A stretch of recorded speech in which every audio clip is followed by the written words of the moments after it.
Orang berebut jadi imam karena gengsi. Gengsi itu dunia. Betul betul.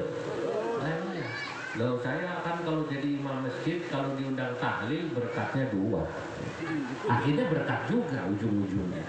Nah, NU begitu. Maka kita harus taat warga NU kepada pemimpinnya. Sebab apa?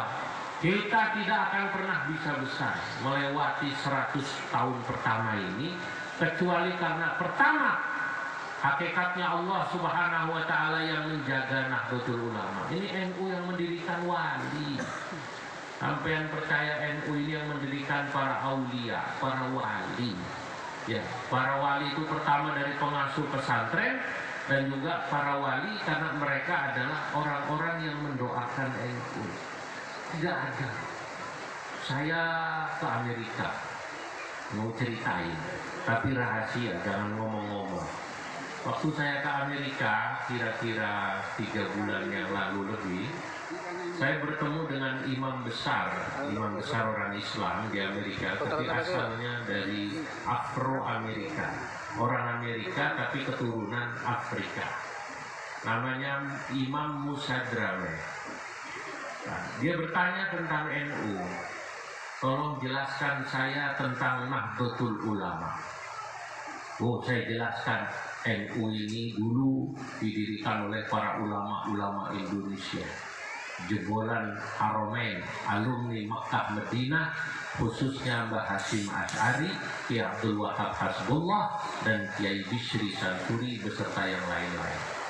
Apa inti fikrah pemikiran NU? NU kata saya intinya organisasi yang mengajak umat untuk berpikir moderat dan toleran. Itu yang inti. Moderat itu dan toleran artinya tidak kaku dan tidak pernah menggunakan kekerasan. Yang mengajarkan kepada umatnya ya cinta pada tanah air.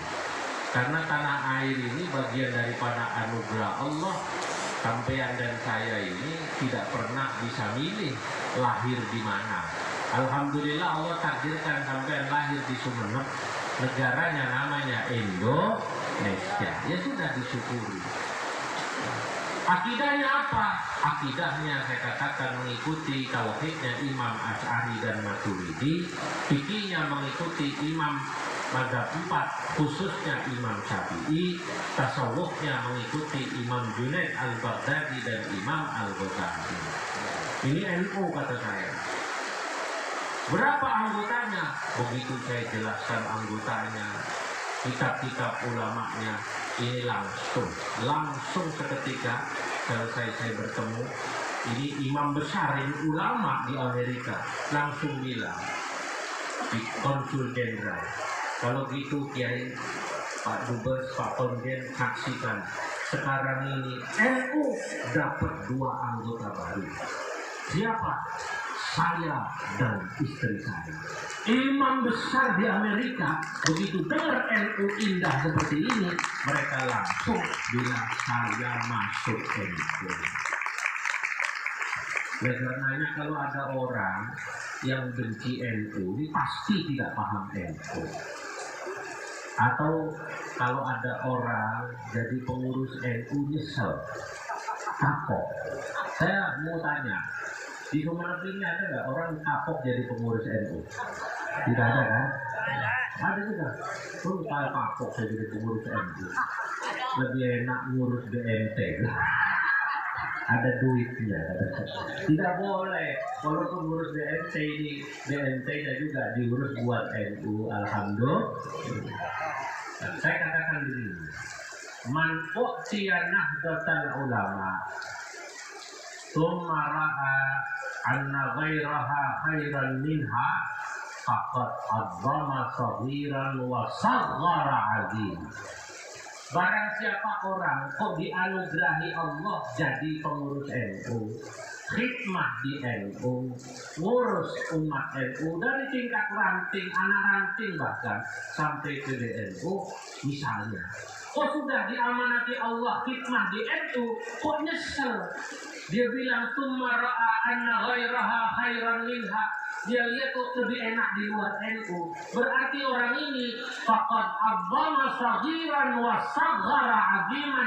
Orang ini menganggap sesuatu yang kecil dia besarkan dan sesuatu yang besar dia kecilkan.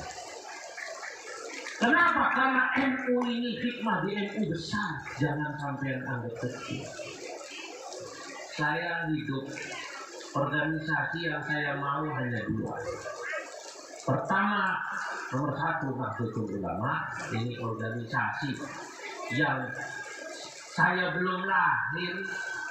Itu bapak saya sudah Rais Syuriah. Bapak saya itu apa Rais Syuriah NU. Bapak saya di Jakarta. Wafat masih sebagai Rais Syuriah NU. Keluarga besar saya NU. Rais PBNU Kiai Ma'ruf Amin, kakaknya ibu saya, tua. Pak Wapres, tua. Ini NU. Nah, kalau ditarik ke atas tadi kata beliau, ya saya Masari muridnya saya Konakoli, sendiri. Saya Konakoli murid buyut saya, Syekh Nawawi.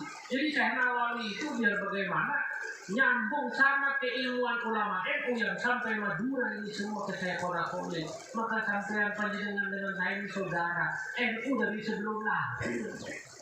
Dari sebelum lahir NU. Maka organisasi yang saya mau hikmah pertama NU, kedua MUI. Karena MUI paling besar, itu harus dirawat. Kalau tidak diurus NU nanti diambil orang. Betul? Ya, NU. Tapi karena sekarang saya sudah sibuk jadi Wakatul PBNU, di MUI saya sekretarisnya Pak Kiai Ma'ruf, di sekretaris Dewan Pertimbangan. Ketua Dewan Pertimbangan Majelis Ulama Pusat Pak Wapres Pak Kiai Ma'ruf, Masalah Islam. Saya sekretaris, tapi saya sibuk sekarang sudah di MUI, muter bu, jarang pulang saya. Pulang itu karena ngaruh baju kotor pergi lagi. Ini nanti 5 hari saya Jawa Timur. Saya tuh kadang kangen sama anak saya yang kecil gitu. Saya punya anak kecil. Ya Allah kangen. Kalau lihat anak kecil saya ingat anak saya. Saking kangennya saya sama anak itu. Begitu pulang pengen gendong anak sering keliru gendong istri. Masya Allah. Mungkin orang lihat tuh enak katanya jadi pengurus PBNU, di sana disambut, di sini disambut kata Kiai Panji. Coba sampai sini duduk gantikan saya. Capek. Jarang ketemu gini kayak. Alhamdulillah. Nah ini hikmah luar biasa. Tapi kemudian jangan pernah berpikir enak di PB, enak di PW, enak di PC. Ranting ini susah, urunan hikmah. Loh memang NU itu isinya mandiri. NU gagah itu karena kemandiriannya, bukan minta-minta. Ini bendera dari mulai tadi pinggir jalan sampai sini. Ini bukan sumbangan Pak Bupati, bukan? Bukan. Nah memang begitu, NU ya dari bawah. Kalau Bupati mau nyumbang, alhamdulillah. Kalau tidak, kebangetan.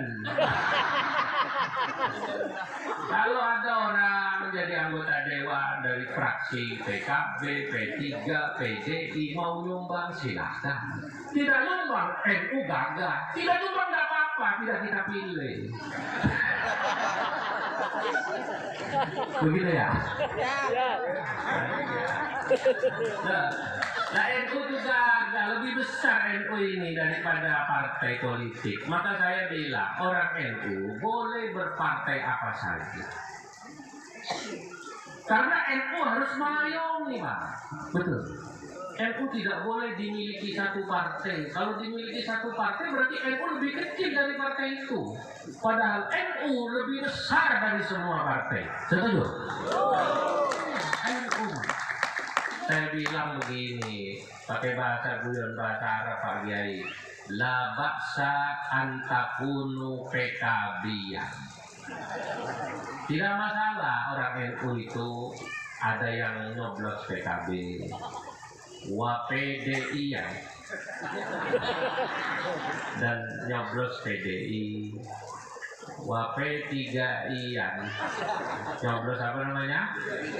P3, Golkarian nyoblos apa? Golkar. wanas demian. Jangan dilanjutin PKS. Ya. Walakin la tatakallafu, tapi jangan pernah Anda memaksa antaja'ala nahdlatul ulama, menjadikan NU tahta rijalin PKB iyen wa PDIyen wa Nasdemiyen wa P3iyen. Tapi Anda tidak boleh menjadikan NU di bawah PKB, P3, Golkar, PDI dan lain sebagainya. Kenapa? Ini organisasi besar, lebih besar dari semuanya. Suara NU ada 130 juta saudara-saudara. Betul. NU besar. Makanya orang tanya katanya, ini NU capresnya siapa? Tenang aja, NU itu belum ngomong, masih santai sekarang. Belanda masih jauh, betul? Nah iya, santai saja. Yang penting NU itu nanti punya presiden, begitu saja. Iya, kalau presiden tidak peduli sama NU tidak peduli sama presiden. Betul atau tidak? Nah itu tuh begitu. Kalau gubernur tidak peduli sama NU biasanya tidak peduli sama gubernur, kan begitu? Kalau bupati tidak peduli sama NU tidak peduli sama bupati. Kalau camat tidak peduli sama NU biasanya tidak peduli sama camat, termasuk kepala desa. Kalau kepala desanya tidak peduli pada NU, biasanya NU tidak peduli pada kepala desa. Tapi karena kepala desa Gapura ini baik sama NU, insya Allah warga NU cinta sama kepala desa. Maka doakan kepala desa kita ini kalau bisa umurnya panjang sampai kiamat. Yang lain sudah mati masih hidup sendiri. Bingung Pak kepala desa. Dulu Kiai Hamid Pasuruan, Allah yarham waliullah, dimintai doa orang datang pada Kiai Hamid. Pak Kiai nyuwun pandongane supados kula niki umure panjang. Senyum Kiai Hamid. Pak Kiai, saya minta doanya supaya saya umurnya panjang, kata Kiai Hamid.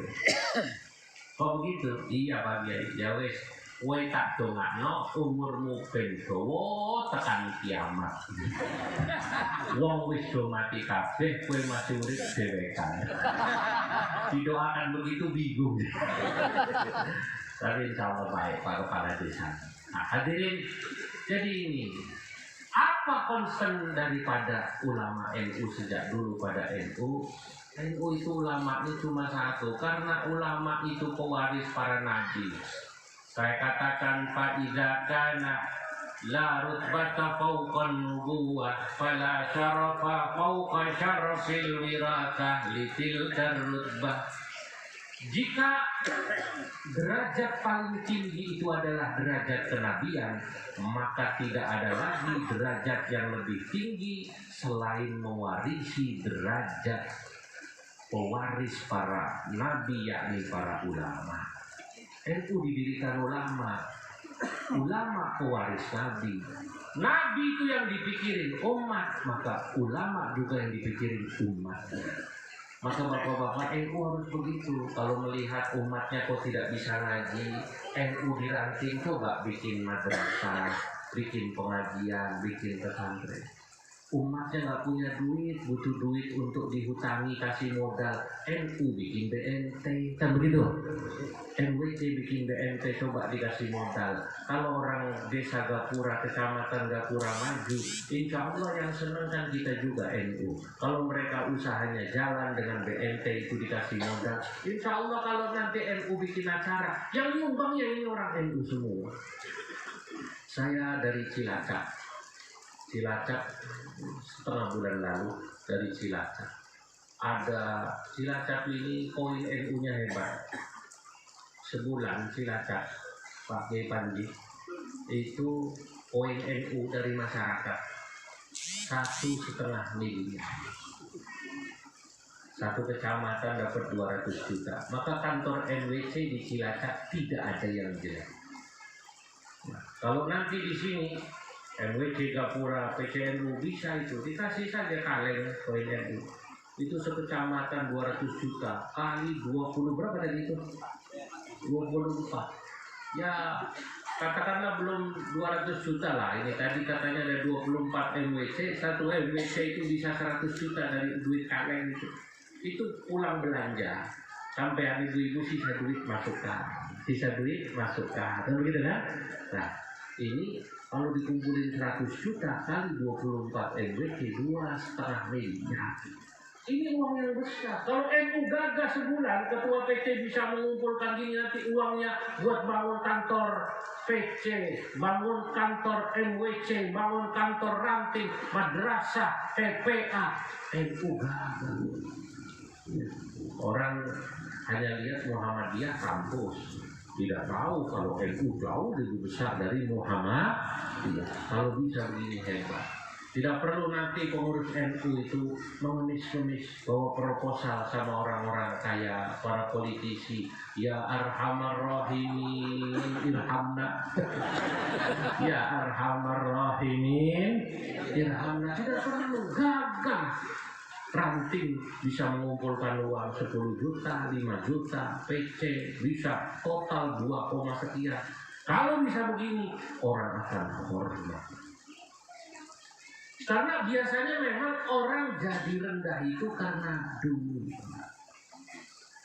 Ada ungkapan begini dalam kitab Ihya. Wa fasadur ra'aya bi fasadil muluki. Wa fasadul muluki bi fasadil ulama'i.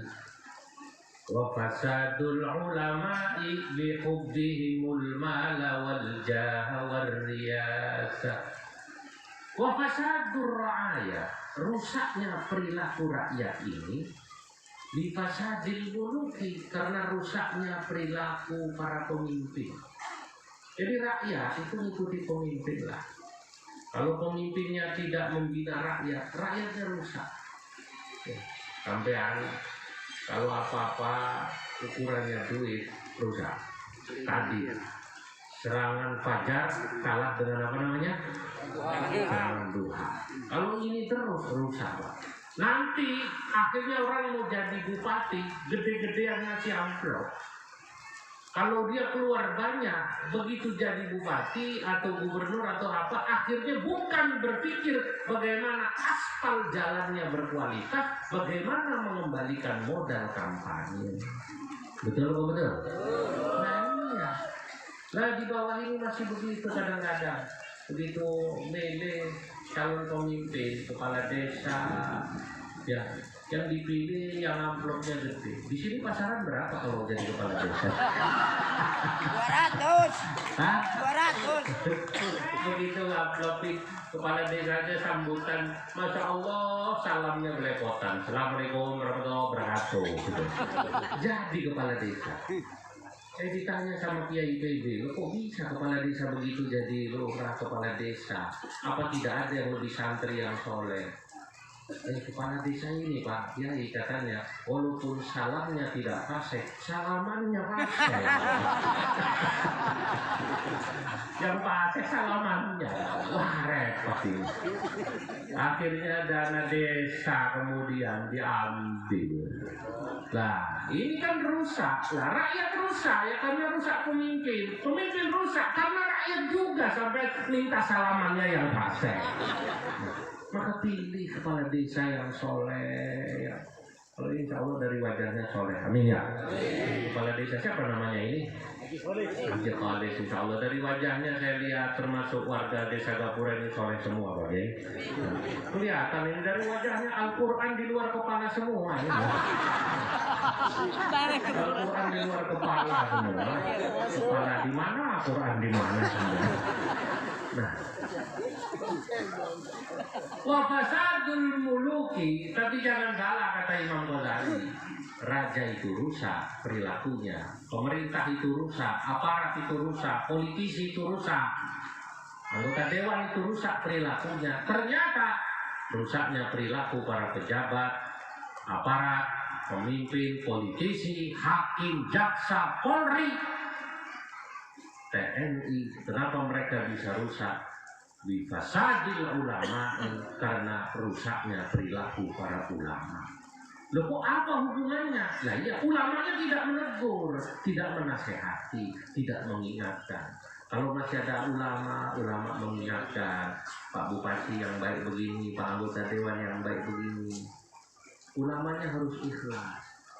Tapi bagaimana ulama mau didengar nasihatnya? Oh ternyata ulamanya juga perilakunya rusak.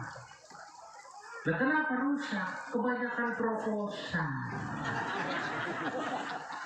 Kata bupati, kata anggota dewan, bagaimana kiai itu nasihati sampai bagaimana saya mau dengar nasihati saya? Wong wajahnya saja wajah proposal. Nah makanya ulama itu harus gagah, harus terhormat, ya.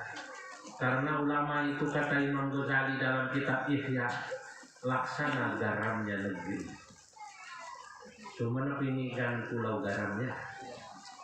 Garam itu untuk menggarami makanan semua enak. Ulama itu seperti garam, kata Imam Ghazali. Dia harus ada di seluruh makanan dan membuat makanan itu ada dan enak. Pejabat kalau kumpul sama ulama, mestinya ulama membuat baik pejabat itu. Ulama kumpul dengan rakyat, rakyat jadi baik. Itulah fungsi ulama.